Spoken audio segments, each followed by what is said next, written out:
di podcast RPA. Bagi teman-teman yang baru pertama kali mendengarkan podcast ini, saya ucapkan selamat datang. Podcast RPA adalah podcast yang akan membahas mengenai tentang poin-poin perlindungan anak. Kali ini tentunya aku nggak sendirian karena aku ditemani oleh narasumber hebat, yaitu Ibu Arlina Yulianis selaku bendahara dari Lembaga Perlindungan Anak Provinsi Banten. Di podcast kali ini kita akan membahas mengenai pola asuh orang tua terhadap anak. Nah, udah pada penasaran kan? Yuk kita langsung aja. Halo Ibu, selamat siang. Selamat siang Mbak Tika. Apa kabarnya Ibu? Alhamdulillah luar biasa. Allah Akbar. Iya. Nah, sekali akhirnya bisa bertemu langsung dengan Ibu Arlin di acara podcast hari ini. Bertemu dengan dokter. Alhamdulillah. Oke, baik Ibu. Di sini kita akan berbincang-bincang mengenai pola asuh orang tua terhadap anak. Nah, menurut Ibu pribadi, apa sih pola asuh orang tua itu? Pola asuh orang tua itu menurut saya, tapi sebelum saya menjawab, boleh ya Kak ya kita nyanyi dulu? Boleh banget Bu. Udah tahu lagunya keluarga? Belum Bu. Ada yang Oh iya. saya Mbak ya, kita nyanyi bareng-bareng dulu ya Mbak ya. Harta yang paling berharga adalah keluarga. Istana yang paling indah adalah keluarga. Puisi yang paling bermakna adalah keluarga. Mutiara tiada tara adalah keluarga. Keren banget ya. Ada lagu tentang keluarga mengingatkan kepada orang tua yang ada di rumah bahwa harta yang paling berharga adalah keluarga. Iya.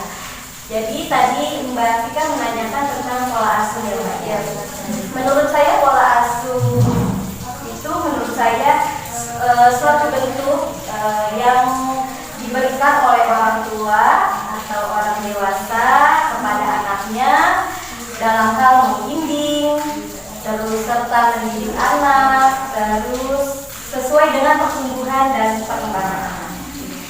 Lalu jika kita sebagai orang tua, kita perlu nggak sih untuk belajar ilmu parenting itu? Sangat perlu Mbak, karena anak itu kan memiliki karakteristik yang unik ya Mbak ya, sehingga kita sebagai orang tua itu harus menjadi orang tua yang pembelajar. Contohnya, kita mau jadi dokter itu ada sekolahnya, kita mau jadi insinyur itu ada sekolahnya. Nah, kalau sekolah menjadi orang tua itu kan tidak ada ya Mbak ya. Jadi kegiatan parenting ini Mbak sebagai solusi di mana orang tua itu menjadi orang tua yang pembelajar yang baik dan menjadi keteladanan untuk anak-anaknya. Jadi belajar ilmu parenting itu sangat penting sekali ya Bu ya. Iya. Lalu mengapa pengasuhan orang tua itu diperlukan sebelum anak-anak menjadi dewasa? Karena anak-anak itu anak usia 0 sampai 5 tahun itu kan anak-anak prioritas ya Mbak ya, merupakan fondasi utama dalam membimbing atau membentuk karakter anak. Jadi usia 0 sampai 5 tahun itu anak itu lebih melihat apa yang dilakukan orang tua. Contohnya, misalkan orang tua mengajak menyuruh anaknya sholat. Nah, ayo nak sholat. Tidak bisa orang tua hanya menyuruh anaknya sholat, tapi orang tua itu harus mempraktekkan kepada anaknya.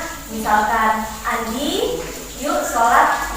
Ibu dan ayah sudah siap untuk sholat. Pastikan anak juga mengikuti. Nah, begitu pula anak di usia 2 sampai 12 tahun itu kita sebagai orang tua itu mengajarkan tentang kedisiplinan pada anak. Contohnya dia kita ajarkan cara menaruh barang pada tempatnya, terus atau membersihkan kamarnya sendiri. Dan insya Allah nanti jika ini semua bisa dilakukan oleh orang tua yang ada di rumah sesuai usia anak-anak, nah mereka bisa jadi tua diperlukan banget gitu ya di masa gitu. Ini kan bagaimana sih pola asuh orang tua yang cenderung otoriter, apakah akan mempengaruhi kepribadian anak? Sangat mempengaruhi kepribadian anak ya Mbak ya, karena pola asuh anak itu ada 3. Yang pertama itu yaitu ada otoriter, yang kedua itu ada permisif, yang ketiga itu ada demokratis. Nah, di sini kalau misalkan orang tua pola asuhnya permisif ya Mbak ya, permisif itu membiarkan atau cuek. Nah, jika pola asuh orang tua cenderung otoriter, maka anak akan cenderung tertekan ya. Kemudian egois dan tidak nyaman dalam keluarga, yang akhirnya nanti anak itu tidak nyaman di dalam keluarga. Yang harusnya rumah itu tempat perpulangan malah jadi tempat yang paling gak nyaman. Ya, paling gak nyaman. Apakah pola asuh orang tua dapat mempengaruhi perkembangan anak? Kalau menurut saya sangat mempengaruhi ya Mbak ya, karena perkembangan anak itu pada dasarnya dibentuk dari pola asuh yang ada di dalam keluarga. Nah, kalau pola asuhnya otoriter, maka anak akan cenderung egois. Nah, kalau anak tidak percaya diri, pola asuhnya pola asuh yang permisif, karena orang tua terlalu cuek ya, anak-anak menjadi cuek, tidak disiplin dan kurang bertanggung jawab. Nah, kalau anak yang diasuh dengan demokratis, dengan komitmen yang dalam keluarga, maka anak itu akan menjadi pribadi yang bertanggung jawab, pribadi yang empati, dan pribadi yang nanti akan menjadi pribadi yang disiplin. Lalu, adakah cara yang bijak dan efektif agar anak patuh kepada orang tua tanpa harus ada unsur kekerasan yang melibatkan emosi orang tua, sehingga membuat anak ini menjadi takut? Misalkan kayak si orang tua ini menyuruh untuk anaknya makan atau mandi, bukan suka ada yang terlalu mendesak jadi takut. Iya, ada Mbak, sebenarnya cara yang bijak dan efektif yaitu dibangunnya suatu komitmen antara orang tua dengan anak. Contohnya, saya kan punya anak kecil ya Mbak ya, usia 4 tahun setengah. Nesa, sekarang waktunya mandi. Misalkan dia tidak mau mandi itu, Nesa kan sudah janji sama ibu, kalau bangun tidur, mandi, tidak nangis. Nah, dengan begitu kita sudah membangun komitmen ya antara anak dan orang tua. Jadi anak itu mengikuti apa yang disuruh dengan orang tua gitu. Jadi intinya membangun komitmen antara orang tua dan anak. Oke Ibu, tips dong Bu buat penonton di rumah, gimana sih caranya buat mendidik anak supaya menjadi anak yang pintar, soleha gitu Bu? Tips dari Ibu mungkin lebih berpengalaman.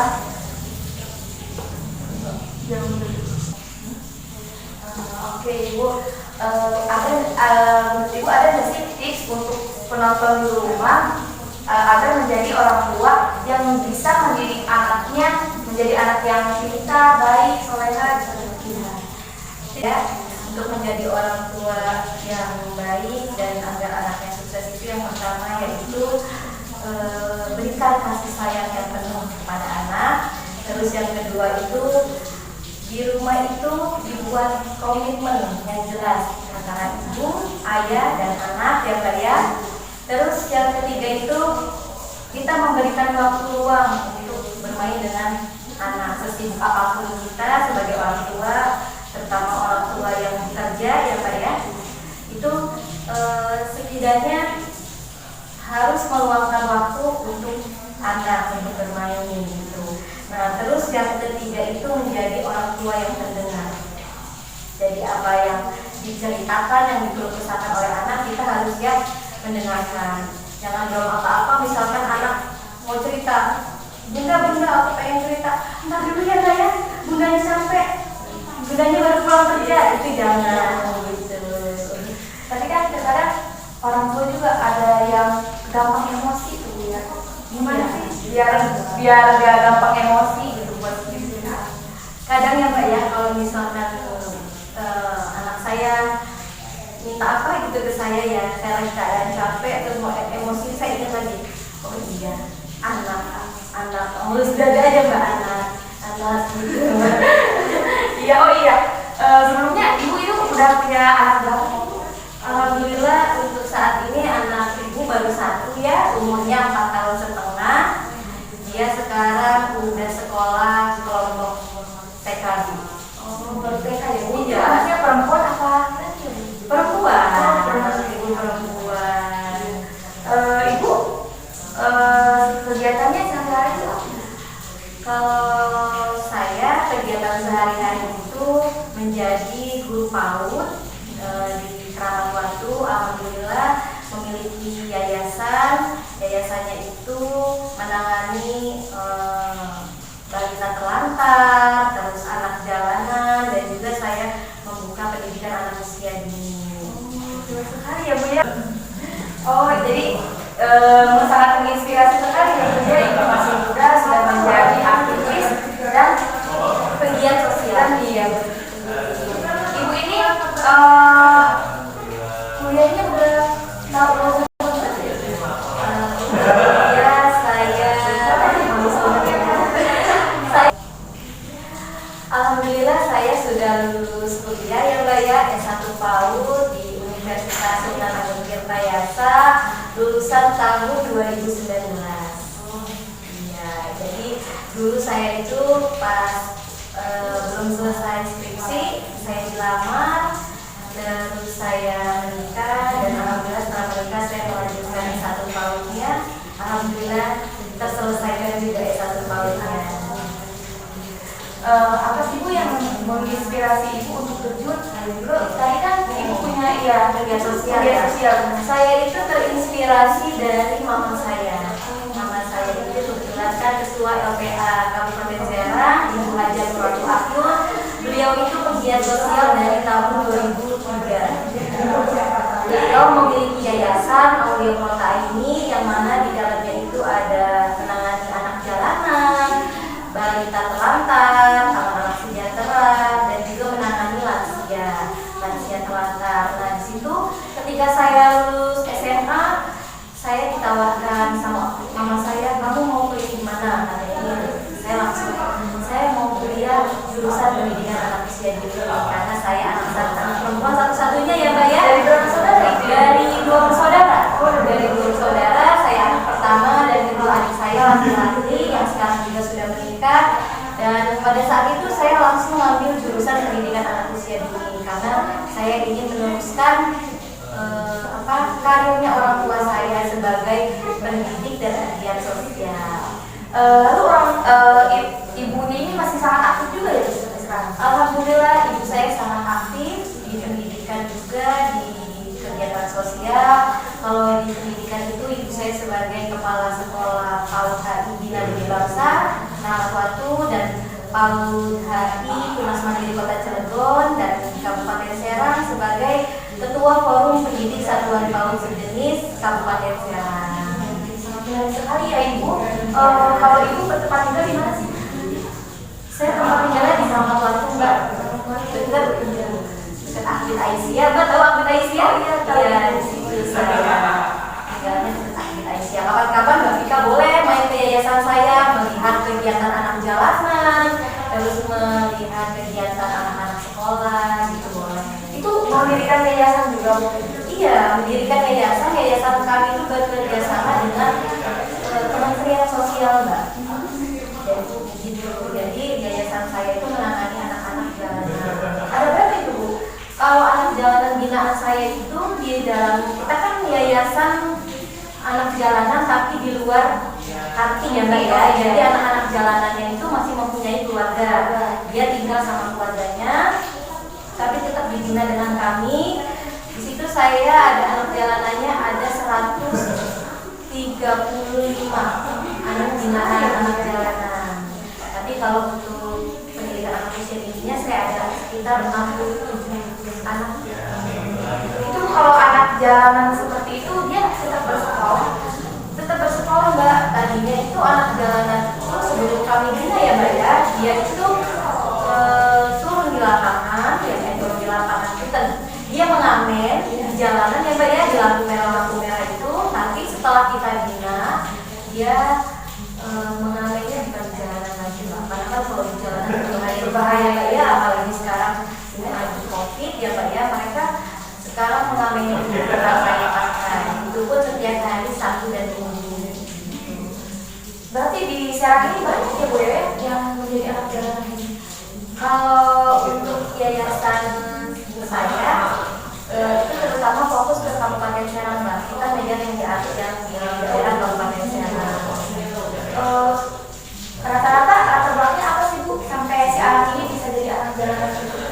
Kalau anak binaan kami itu latar belakangnya mereka itu PMKS Mbak, penyandang masalah kesejahteraan sosial. Mereka itu dari keluarga yang kurang mampu ya Mbak ya, ibunya pemulung, bapaknya pemulung, dan juga ibunya tukang sayur gendong. Lalu biasanya ada nggak sih Bu bantuan-bantuan gitu lagi? Ada Mbak, kita selama ini diberi apa namanya bantuan itu dari Kementerian Sosial dan juga Dinas Sosial. Dinas Sosial.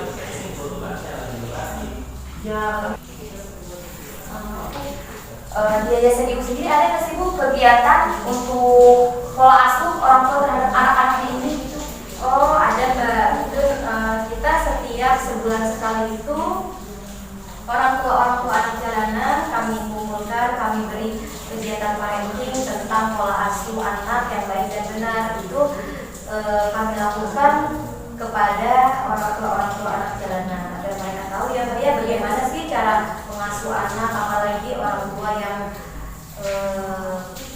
keterbelakangan, ada yang pintar, lulusan SMP, lulusan SMA, mereka kan pasti kurang mengerti tentang pola asuh yang baik dan benar. Tapi biasanya pada mau gitu. Alhamdulillah mau Mbak, mereka semua malah sangat antusias kalau misalkan kita memberikan kegiatan parenting seperti itu. Biasanya kegiatannya dilakukan di mana?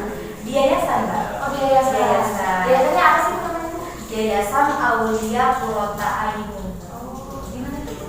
Di Keramat Batu samping rumah saya. Mbak boleh kapan-kapan Mbak Vika dan teman-teman main ke yayasan saya juga boleh. Kan itu udah setiap hari ya Bu ya, maksudnya dari situ kan. Jadi anak-anaknya itu datang itu hari apa?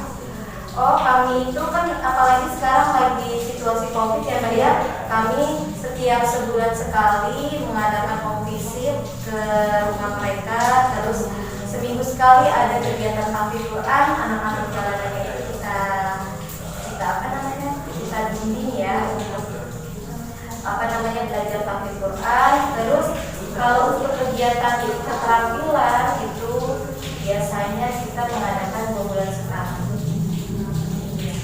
Benar sekali Bu ya pembahasan kita hari ini.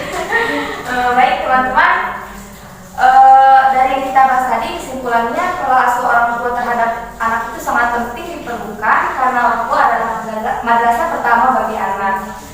Jangan lupa kepada teman-teman untuk terus mendengarkan episode-episode selanjutnya yang tak kalah seru ya Bu pastinya. Mbak, tapi sebelum ditutup boleh saya nyanyi dulu? Oh boleh sekali Ibu. Kita nyanyi lagi ya Mbak ya. Sebelum ke penutupan kita bisa nyanyi bersama-sama dulu ya Bu ya untuk menghibur acara podcast hari ini. Nyanyi bareng-bareng ya Mbak ya. Ini bapak-bapak yang ada di rumah boleh mengikuti kita nyanyi ya.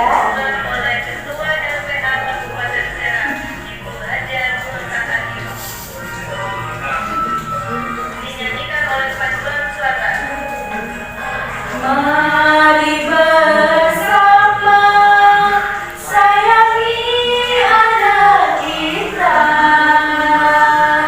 dengan kasih sayang tanpa ada kekerasan. Keluarga bahagia harapan kita semua. Kita wujudkan dengan pengasuhan yang benar. Jangan lagi ada korban kekerasan, apalagi sampai ada penyiksaan. Sayangilah anak kita, mereka semua amat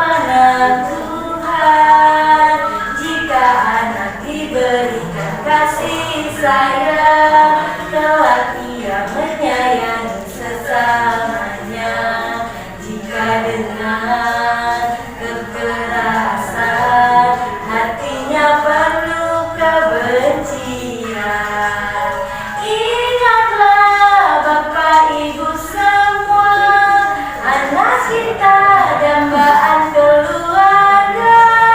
Ingatlah Bapak Ibu semua, mereka penerus bangsa kita. Terima kasih Bu Alina. Sama-sama mereka. Bagi teman-teman bagi teman-teman yang ingin kirim saran dan kritik boleh dikirim lewat DM IG @LPA Provinsi Banten. Akhir kata kita ucapkan terima kasih kepada Ibu Alina Yuliani sudah menyempatkan waktunya untuk mengisi acara kita hari ini. Semoga ilmu yang diberikan dapat bermanfaat untuk kita semua. Amin. Nah, terima kasih juga kepada teman-teman yang setia menonton di rumah acara ini. Assalamualaikum warahmatullahi wabarakatuh. Waalaikumsalam warahmatullahi wabarakatuh.